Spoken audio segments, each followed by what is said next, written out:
Filmnya berjudul Underground Monster. Ini merupakan film buatan Tiongkok tahun 2022 yang menceritakan tentang sekelompok tim konstruksi yang sedang bekerja menggali sebuah terowongan, di mana secara nggak sengaja mereka ini malah mengganggu habitat seekor makhluk dan akibatnya terjadilah hal-hal yang diinginkan. So kalau gitu selamat datang di The Monster, and here we go. The world needs them.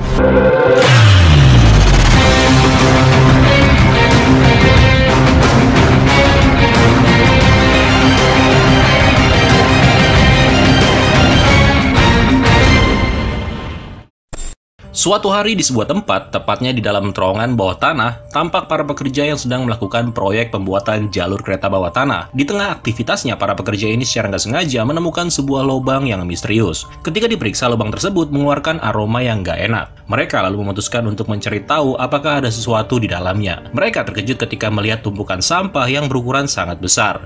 Tanpa disadari, para pekerja ini sedang memasuki area di mana serangga-serangga besar dan sebuah tentakel tampak memantau pergerakan mereka. Sampai tiba-tiba mereka menemukan sebuah benda besar yang tampak seperti telur. Nah, di tengah kebingungan, mereka kedatangan tamu. Rupanya bos dari perusahaan yang menyewa para pekerja ini mendadak muncul untuk melihat apa yang ditemukan oleh anak buahnya tersebut. Para pekerja lalu menunjuk telur yang mereka temukan. Ketika tahu kalau benda itu kemungkinan sangat berharga, dia lalu menyuruh anak buahnya untuk membawa keluar telur itu. Nah, di sisi lain ada seorang pekerja yang bernama Don. Dia ini terlihat lagi ngobrol sendirian. Ngedumel aja gitu kayak orang yang banyak pikiran. Tiba-tiba lampu senter yang dia bawa mendadak rusak. Don kemudian mencoba memperbaikinya dengan cara digetok-getok. Akibatnya lampu senternya pun jadi kedap-kedip, yang tanpa dia sadari cahaya lampu itu membangunkan seekor monster yang ada di belakangnya.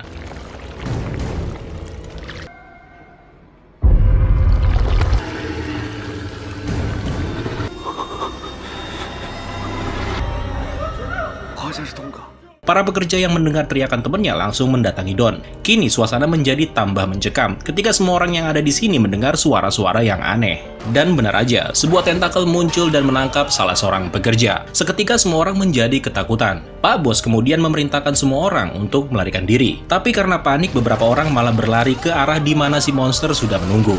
Satu persatu para pekerja ditempelengin sampai mental-mental gitu cuy. Nah di sini Don sempat melihat wujud dari si monster ketika dirinya mencoba menyelamatkan salah seorang temannya. Tapi sayang, temannya itu tetap dimangsa dan ditarik masuk ke dalam sebuah jurang. Karena monster ini ukurannya besar, alhasil tumpukan sampah yang ada di sekitar menjadi bergoncang dan terlihat akan mengubur hidup-hidup semua orang. Don pada akhirnya berhasil selamat dari kejadian tadi. Dia hanya bisa melihat bagaimana teman-temannya mati dalam insiden tersebut. Sementara itu di tempat lain, salah seorang yang bernama Jing bersama dengan anaknya yang bernama Xiaoji terlihat sedang mengumpulkan jebakan paku yang hampir aja membuat roda kendaraan mereka menjadi kempes. Suasana seketika menjadi aneh pada saat burung-burung tampak terbang menjauh dari daerah itu. Suara klakson kemudian muncul dari kejauhan. Jing dengan cepat mengangkat anaknya supaya terhindar dari sebuah truk yang datang menuju ke arah mereka dengan kecepatan tinggi. Rupanya truk itu dikendarai oleh salah seorang pekerja yang selamat dari kejadian di bawah tanah tadi. Sialnya truk itu menginjak jebakan paku yang belum sempat diambil. Akibatnya truk itu menjadi oleng dan menjatuhkan muatannya. Nah, bukannya berhenti, sang supir terus tancap gas sambil menuruni bukit. Karena penasaran, bapak dan anak ini lalu membuka barang yang terjatuh itu. Dan ketika dibuka, ternyata isinya adalah telur yang sebelumnya udah sempat dibawa keluar. Jing kemudian membawa telur itu. Dia yakin kalau benda tersebut pastinya sangatlah berharga. Anaknya Xiaoji juga nggak kalah kepo. Dia bahkan terkejut ketika tahu kalau telur itu kemungkinan masih hidup, atau dengan kata lain ada sesuatu di dalamnya. Jing ternyata hidup dan bekerja di sebuah tempat penampungan sampah. Ketika sampai, dia mencoba bertingkah seperti biasanya, supaya nggak ada yang curiga kalau dia habis menemukan sesuatu. Sambil melepaskan cincin kawinnya, Jing membawa Xiaoji memasuki rumah dan bertemu dengan mantan istrinya yang bernama Lina, bersama dengan tunangannya, yang datang sambil membawa mainan yang harganya sangat mahal. Tujuan Lina kesini sebenarnya cuma pengen bertemu dengan anaknya. Lina selalu menyalahkan Jing atas apa yang terjadi dengan mereka berdua. Dia juga mengatakan kalau Jing ini nggak pantas menjadi ayah bagi anaknya, dengan alasan Jing ini miskin dan nggak berguna sama sekali. Nah, karena itu Lina memutuskan untuk membawa anak mereka ini supaya bisa mendapatkan hidup yang lebih baik. Tunangannya Lina juga ikut memanaskan suasana, dengan mengatakan kalau dia akan memasukkan Xiaoji ke sekolah termahal dan juga terbaik, supaya anak itu nantinya akan memiliki masa depan yang lebih baik. Bukan seperti bapaknya ini yang berada di tempat sampah selamanya. Jing yang emosi langsung meninju tunangan Lina tepat di depan congornya. Perkelahian semakin menjadi. Bahkan kedua orang itu kini menggunakan segala cara termasuk menggigit. Lina yang melihat aksi konyol kedua orang itu kemudian membawa anaknya pergi. Malam harinya, Jing diobati oleh ayahnya karena menderita luka-luka di sekujur tubuhnya. Namun tanpa disadari, telur yang ada di dalam mobil kini sepertinya akan segera menetas. Akibatnya semua hewan-hewan yang ada di sekitarnya tiba-tiba menjadi bertingkah aneh. Si kakek kemudian mencoba mencari tahu. Dia melangkah keluar rumah dan mendekati mobil miliknya yang tampak bergoyang-goyang. Si kakek mencoba mendekat. Dia melihat lendir-lendir berjatuhan di sekitar kendaraan. Dan ketika dia melihat ke dalam, tiba-tiba sebuah tentakel muncul dan membuat si kakek menjadi ketakutan. Dia lalu masuk dan memberitahukan apa yang dia lihat kepada Jing. Bersama-sama mereka berdua kini kembali keluar dan memeriksanya. Tapi rupanya kendaraan tersebut udah menghilang entah kemana. Sebuah benda kemudian terjatuh. Hal itu mau nggak mau membuat mereka berdua melihat ke atas.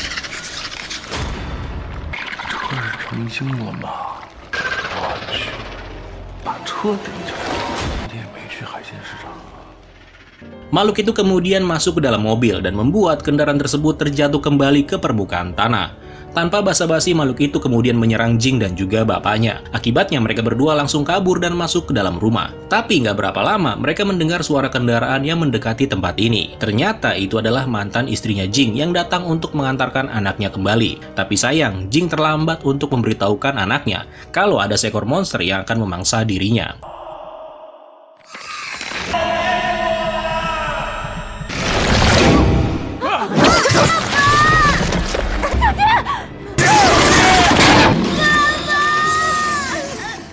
Untungnya, Jing ini berhasil memotong tentakel si monster dan menyelamatkan Xiaoji. Di momen ini, Lina dengan cepat mengambil bensin dan menuangkannya dalam upaya untuk membakar si monster yang bersembunyi di dalam mobil.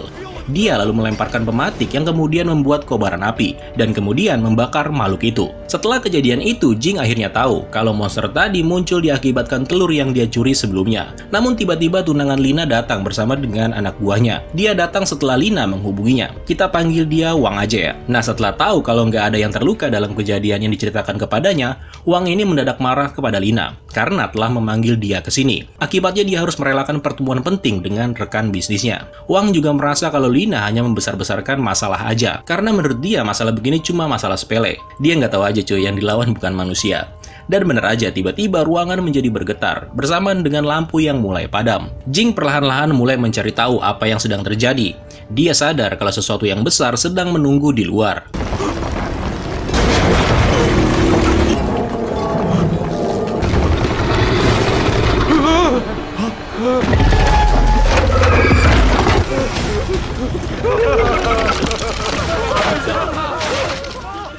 Monster itu kemudian memperlihatkan wajahnya yang ganteng tepat di atas ruangan. Saking paniknya, Wang mencoba melarikan diri bersama dengan anak buahnya. Si monster yang tahu langsung mengaum dengan kencang. Dia menangkap orang-orang itu satu persatu, sampai akhirnya Wang juga ikutan tertangkap. Ketika monster itu memperhatikan Wang, tiba-tiba dia jadi enek atau gimana, pokoknya tahu-tahu si monster melemparkan Wang ke tempat sampah. Monster itu kemudian mengalihkan pandangannya ke arah Jing dan keluarganya. Makhluk itu bahkan menghalangi jalan yang akan mereka lalui. Dalam kejadian ini, Xiaoji tertangkap oleh makhluk tersebut. Dia juga melakukan hal yang sama seperti yang dilakukan kepada Wang, yaitu mengamatinya. Tapi bedanya Xiaoji ini nggak dilempar. Dia secara nggak diduga malah dibawa oleh makhluk itu. Jing dan Lena mencoba menyelamatkan anak mereka. Tapi sayang, makhluk itu dengan cepat melarikan diri dengan cara masuk ke dalam tanah. Karena nggak tahu lagi apa yang harus mereka lakukan, Jing menangis sambil terus menggali tanah menggunakan tangannya sendiri. Setelah beberapa lama, Jing akhirnya sudah cukup tenang nih untuk menerima kejadian tadi. Dia lalu juga coba menenangkan Lina. Tapi akibatnya Lina malah menyalahkan Jing atas semua yang baru aja terjadi. Di tengah-tengah perdebatan itu, tiba-tiba datang nih seorang pria bersama dengan muridnya yang menerobos masuk ke dalam rumah. Ketika bertemu dengan Jing dan juga Lina, mereka ini ternyata sedang melacak dan memburu monster yang menangkap Xiaoji sebelumnya.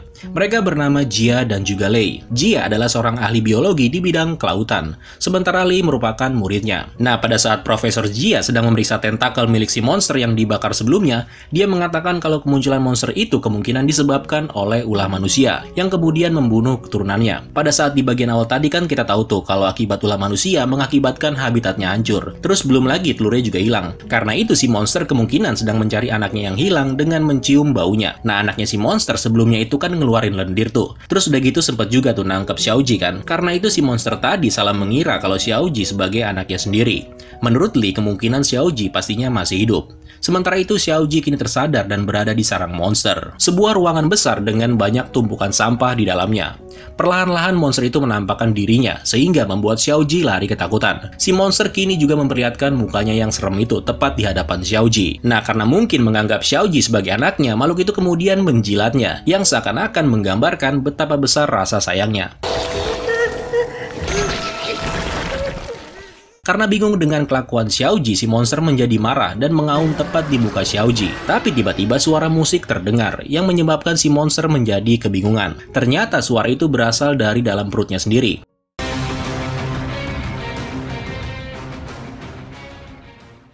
Monster itu tiba-tiba mendadak kesakitan dan terjatuh. Dia lalu pergi dan mencoba memuntahkannya. Xiaoji perlahan-lahan mendekati si monster yang terlihat kesakitan sambil terbaring di tanah. Xiaoji lalu berkata kalau dia bersedia menolong si monster, tapi dengan satu syarat, yaitu dia dibiarkan pergi setelah melakukannya. Singkat cerita, dia menarik kabel yang tersambung masuk ke dalam perut si monster. Dengan sekuat tenaga, Xiaoji pada akhirnya berhasil mengeluarkan benda yang ada di dalam perut si monster.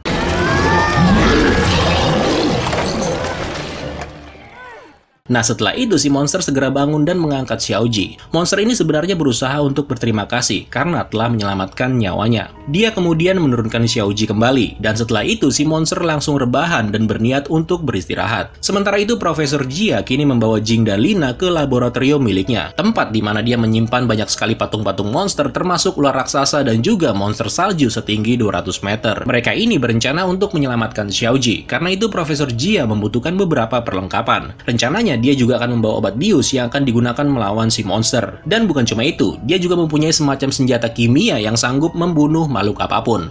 Namun dia memperingatkan kalau senjata ini nggak boleh digunakan sembarangan karena efeknya bisa sangatlah berbahaya. Oke, kita balik lagi ke Xiaoji yang lagi melihat bagaimana si monster kini sedang menyantap tumpukan sampah sebagai makanannya. Xiaoji juga sempat diberikan sampah oleh si monster untuk dia konsumsi. Tapi karena Xiaoji ini manusia, nggak mungkin gitu makan plastik atau sepatu.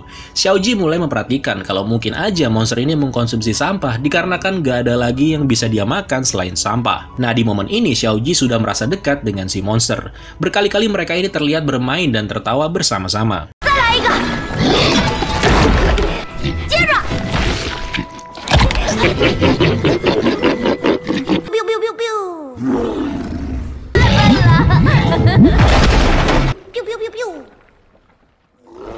Sementara itu, Don, si pekerja yang selamat di kejadian awal tadi, kini berniat membalaskan dendamnya perihal kematian teman-temannya. Bersama dengan beberapa pekerja yang selamat, dia kini menuju ke tempat si monster. Singkat cerita, salah seorang pekerja menemukan Xiaoji. Dia terlebih dahulu akan mengeluarkan Xiaoji dari tempat ini. Namun rupanya Xiaoji mengingatkan si pria untuk segera pergi dari sini, karena dia nggak mau kalau si monster mendapatkan sumber makanan yang baru, yaitu manusia. Setahu Xiaoji kan makhluk itu makannya sampah, jadi dia nggak tahu kalau si monster pernah membunuh beberapa orang di tempat ini. Singkat cerita, pria tersebut berniat membawa Xiaoji keluar, tapi di tengah jalan dia ketahuan cuy. Nah, ketika dikejar oleh si monster, secara nggak sengaja Xiaoji terlepas dari genggaman si bapak tadi dan terjatuh ke dalam kubangan air. Karena saking takutnya, pria itu malah memutuskan untuk melarikan diri tanpa mempedulikan Xiaoji yang sekarang perlahan-lahan tenggelam. Si pekerja kemudian terpojok, dan tanpa dia sadari, seekor laba-laba raksasa berniat memangsanya dari arah belakang. Si monster yang melihatnya langsung mengaum ke arah laba-laba tadi, yang menyebabkan si laba-laba melarikan diri. Tapi akibat teriakan si monster itu, si pekerja juga ikutan pingsan. Makhluk itu kemudian menuju ke arah Xiaoji yang tenggelam, dan dari sana dia lalu menyelamatkannya. Ketika sudah diangkat, si monster mencoba menyadarkan Xiaoji. Namun karena nggak ada respon, mengakibatkan si monster menjadi sedih. Sementara itu, semua orang kini sedang bersiap untuk misi menyelamatkan Xiaoji. Sebelum pergi, Lina ini sempat menunggu yang lainnya di dalam kendaraan milik Jing. Di sana, dia menemukan secari kertas yang isinya cincin pernikahan mereka, dan juga surat dokter yang menyatakan kalau Jing telah divonis menderita penyakit yang berbahaya. Seketika itu juga Lina langsung menangis. Nah, ketika Jing juga masuk ke dalam mobil, Lina menanyakan kenapa dia nggak pernah memberitahukan dirinya tentang penyakit yang dia derita. Jing kemudian menyatakan kalau penyakit yang dia derita itu nggak penting sama sekali, karena menurutnya yang lebih penting adalah dia bisa menghabiskan lebih banyak waktu bersama dengan anaknya, dan memberikan Xiaojing masa depan yang lebih baik. Meskipun sebenarnya dia sadar kalau itu nggak mungkin terjadi. Kemudian setelah itu mereka semua sekarang bergerak menuju ke lokasi Xiaoji. Nah, ketika sampai, mereka bertemu dengan sekelompok pekerja konstruksi yang dikomandoi oleh Don. Para pekerja berhasil menggali jalan masuk menuju ke terowongan bawah tanah. Selain itu, mereka juga berencana untuk membunuh monster yang ada di sana menggunakan racun. Mendengar hal tersebut, Jing langsung panik dong karena anaknya masih ada di bawah sana. Tapi rupanya Don gak peduli. Dia hanya ingin membalaskan dendam teman-temannya yang udah pada mati. Sempat terjadi perdebatan antara Jing dan juga Don. Singkat cerita, Jing dan yang lainnya berhasil mendesak para pekerja untuk membiarkan mereka masuk ke dalam goa. Mereka kemudian tiba di tempat di mana si monster itu berada. Lei berhasil mendeteksi kehadiran monster dan kemudian bersama-sama mereka mengikutinya. Sampai akhirnya mereka menemukan Xiaoji yang masih pingsan akibat tenggelam sebelumnya. Jia sempat menembakkan obat bius ke arah makhluk itu. Tapi sebenarnya si monster ini udah tahu kehadiran mereka sejak awal tadi. Si monster kemudian mengaum ke arah mereka. Jing berhasil menembakkan obat bius, sementara Lina juga ikut-ikutan melemparkan senjata kimia tepat ke arah si monster. Nah, ketika memutuskan untuk menyerang balik, monster itu sempat meletakkan Xiaoji di tempat yang aman. Namun rupanya efek obat bius sudah bekerja dan membuat monster itu jatuh pingsan.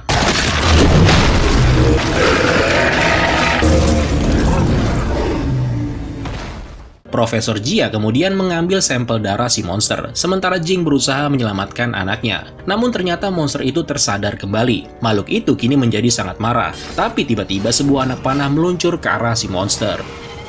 Rupanya para pekerja kini juga sudah tiba. Mereka berkumpul untuk menghabisi makhluk raksasa yang ada di depan mereka. Si monster kembali menggunakan tentakelnya untuk menyerang semua orang. Para pekerja juga nggak mau kalah. Mereka mulai melemparkan pengait ke tubuh si monster, yang membuat perhatiannya kini menjadi teralihkan. Di tengah keadaan yang kacau ini, beberapa pekerja menemukan racun mematikan yang dibawa oleh Profesor Jia. Sempat terjadi perebutan racun tersebut antara para pekerja melawan Jia dan juga Lei. Namun para pekerja berhasil merebut racun itu. Dari sana, Don kemudian menatap si monster yang sedang terikat sambil mengangkat racun tersebut, dan kemudian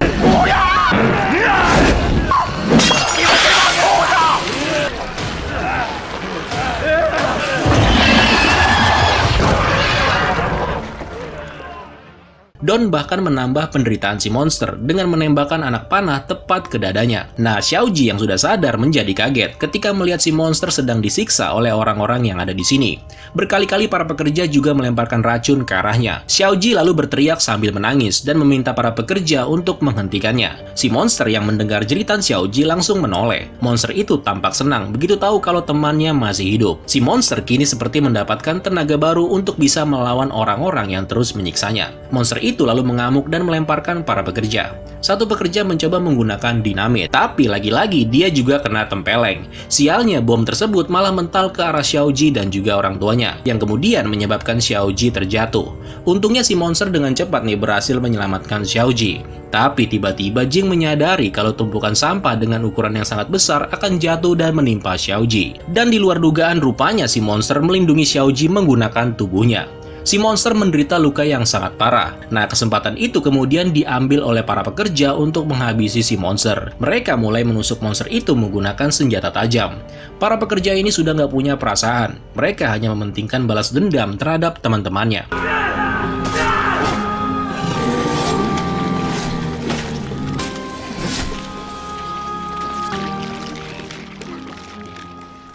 Nah, ketika Don menusukkan tombak yang dia pakai untuk membunuh si monster, dari sana semua yang dimakan oleh si monster kemudian keluar dari dalam tubuhnya. Tapi dari sekian banyak benda, nggak ada tuh satupun jejak manusia di dalam tubuhnya. Yang itu berarti si monster emang nggak makan orang. Dan benar aja, beberapa pekerja yang selamat kemudian muncul. Mereka mengatakan kalau monster itu nggak memakan manusia, melainkan makhluk lain, yaitu si laba-laba raksasa yang menjadi pelakunya. Mendengar hal itu, Don kini menyadari kalau monster yang sebenarnya bukanlah sosok yang dia bunuh, melainkan dirinya sendiri. Setelah kejadian itu, Jing dan Xiaoji kini kembali memulai hidup mereka yang baru. Lina juga sekarang udah membuka hatinya kembali kepada mantan suaminya itu. Dari sana kemudian Jing diwawancarai oleh media perihal pertemuannya dengan monster yang kini telah menyebar luas. Tapi rupanya Jing menolak untuk mengatakan kata monster kepada makhluk raksasa itu. Karena menurutnya makhluk itu nggak pernah membunuh manusia. Dia lalu membandingkan semuanya itu dengan manusia sendiri yang telah menghancurkan dan membunuh semua kehidupan. Dari sana Jing kemudian mulai bertanya balik, siapa monster yang sebenarnya?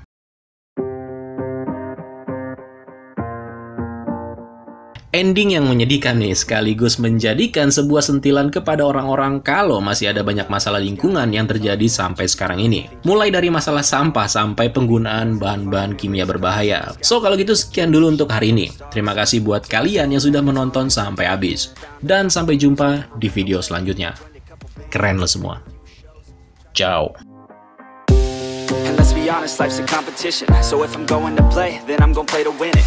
I refuse to sit and rot at a desk all day unless I have a passion I'm working towards, okay? I'd rather be dead on the outside than inside. A bullet to the head than 25 to life in a cubicle alone, just trying to get by, building someone else's dream instead of building mine. If you're hearing me, this is meant to inspire.